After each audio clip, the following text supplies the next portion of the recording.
বন্ধুগণ, বাংলাদেশ ছাত্র ফেডারেশন নারায়ণগঞ্জ জেলার পক্ষ থেকে সকলকে রক্তিম শুভেচ্ছা এবং সালাম জানাচ্ছি। বন্ধুগণ, আমরা দেখব গত 15-16 বছরের যে ফ্যাসিবাদী দুঃশাসন, যে আওয়ামী দুঃশাসন, এবং অন্যদিকে আমাদের পার্শ্ববর্তী দেশ ভারত তাদের যে আধিপত্য তারা কায়েম করেছে বাংলাদেশের উপরে, সেটি বাংলাদেশের ৭১-এর মুক্তিযুদ্ধের সময়কাল থেকে তারা বাংলাদেশের মানুষের বন্ধু হিসেবে নিজেকে প্রদান করে আসছে। ভারত বলছে তারা মুক্তিযুদ্ধের অন্যতম প্রধান মিত্র।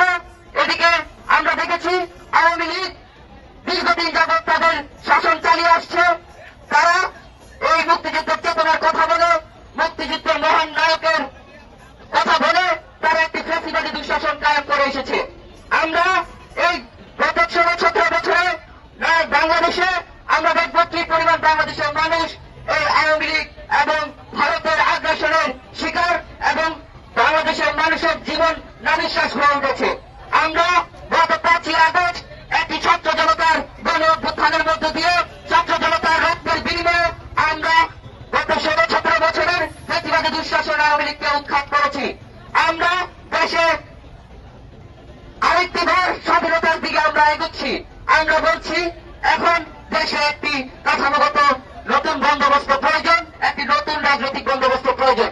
এই সময় আমরা দেখব 5 তারিখের পর থেকে নানান রকম ভাবে ভারত এবং ভারতীয় এজেন্টের দ্বারা বাংলাদেশে নানান রকমের উস্কানিমূলক কর্মকাণ্ড করে যাচ্ছে।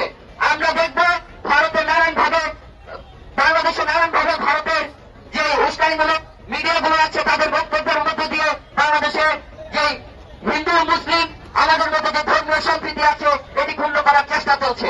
আমরা বলতে চাই আমরা বাংলাদেশের জনগণ আমরা সবসময় ঐক্যবদ্ধ থেকেছি। ঐক্যবদ্ধ থেকে আমরা ৭১-এর মুক্তিযুদ্ধে আমরা বিজয় ছিনিয়ে এনেছি। আমরা 24-এর অভ্যুত্থানের মধ্যে দিয়ে আমাদের বিজয় ছিনিয়ে এনেছি। আমরা বলতে চাই আমাদের শক্তি ঐক্য এবং আমাদের শক্তি আমাদের ধর্মীয় সম্প্রীতি। আমরা দেখব ভারত যখন এই যে বর্তমান পরিস্থিতি, এই পরিস্থিতিকে বাংলাদেশকে হুমকি হিসেবে দেখছে, তখন নানান রকম পায়তারা করছে বাংলাদেশের অভ্যন্তরীণ শক্তিকে ভেঙে দেওয়ার জন্য। তাহলে আমরা বলতে চাই বাংলাদেশের ছাত্র জনতা এবং আপামর জনগণের যে ঐক্যতার শক্তি, যে সম্প্রীতির যে শক্তি, এটি বজায় থাকবে। কোনোভাবেই কোন রকম উস্কানিমূলক আচরণে আমাদের ঐক্যতা নষ্ট হবে না।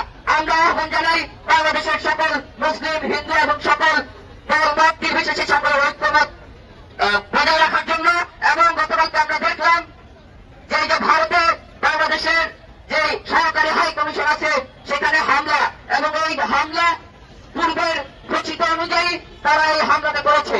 আমরা দেখব বেশ কিছুদিন যাবতই ভারতের শাসক দল বিজেপির বিভিন্ন নেতৃবৃন্দ বাংলাদেশ নিয়ে বিভিন্ন রকমের বিভ্রান্তিকর উস্কানিমূলক বক্তব্য প্রকাশ করছে এবং নানা রকমের হুমকি ধামকি দিচ্ছে।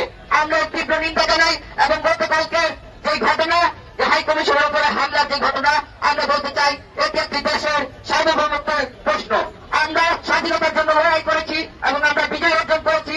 আমরা বলতে চাই আমরা স্বাধীনতা সার্বভৌমত্ব রক্ষার জন্য আমরা আজীবন লড়াই সংগ্রাম করে যাব, যতক্ষণ পর্যন্ত আমাদের অভ্যন্তরীণ নিরাপত্তা নিশ্চিত না হচ্ছে এবং ওখানে যে ঘটনা ঘটেছে সেই দোষীদের সুষ্ঠু তদন্ত এবং নির্দিষ্ট শাস্তির ব্যবস্থা না হচ্ছে, ততদিন পর্যন্ত আমাদের লড়াই চলবে।